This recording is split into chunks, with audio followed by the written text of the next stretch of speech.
choose to launch into life. We want our individual lives and our families and our church to be blessed of God. We want God's life and light to fill us and overflow us.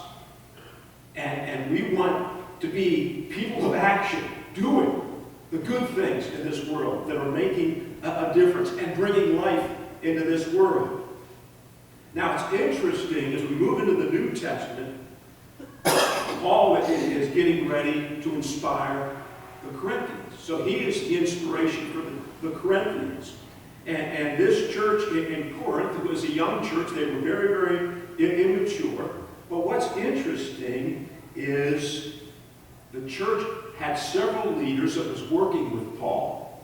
And one of those leaders was named Apollos, which reminded me of the Apollo program there in the late 60s that put a man on the moon.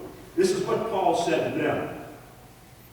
What, after all, is Apollos? And what is Paul? Only servants through whom you came to believe, as the Lord has assigned to each his task. I planted the seed, Apollos watered it, but God has been making it grow. So neither the one who plants nor the one who waters is anything, but only God who makes it grow. When I think about Paul's ministry to the Corinthians and all that happened since the resurrection of the Lord to where Paul was at making this church grow, it reminded me of the space program. That's why I started out talking about the space program. I'm comparing what happened back then to the space program. The Mercury program reminds me of the first disciples.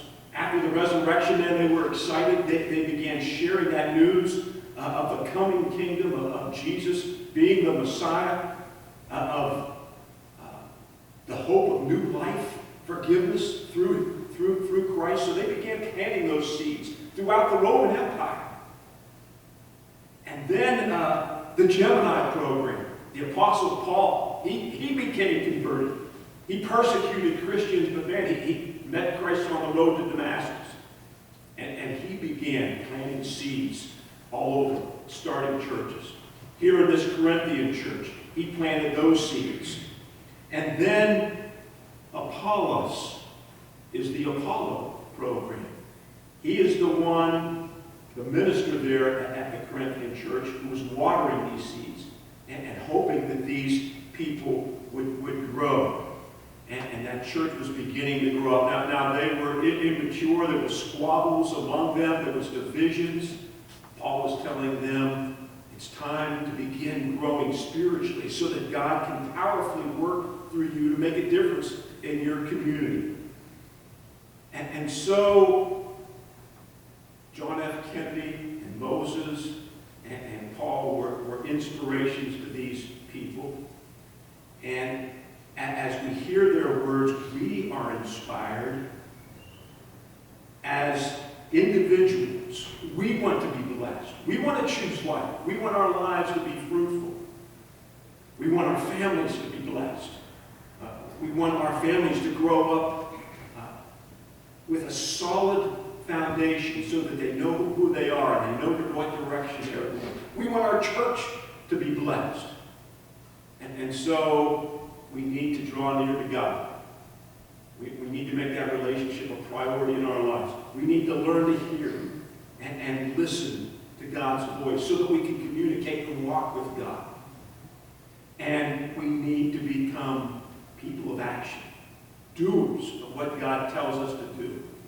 If we do, boy, I tell you what, God is going to bless us as individuals, as families, and as a church. Let's turn to our final hymn. It's a great hymn for this service.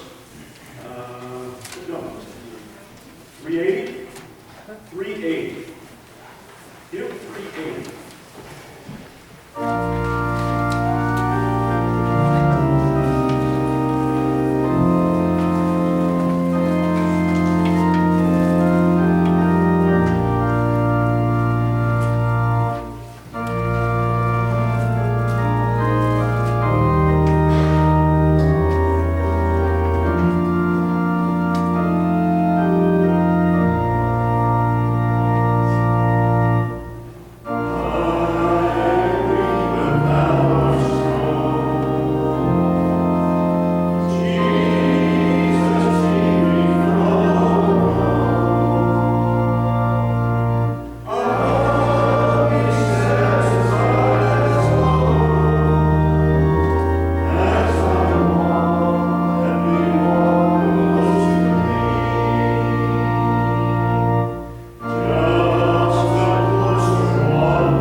give you peace.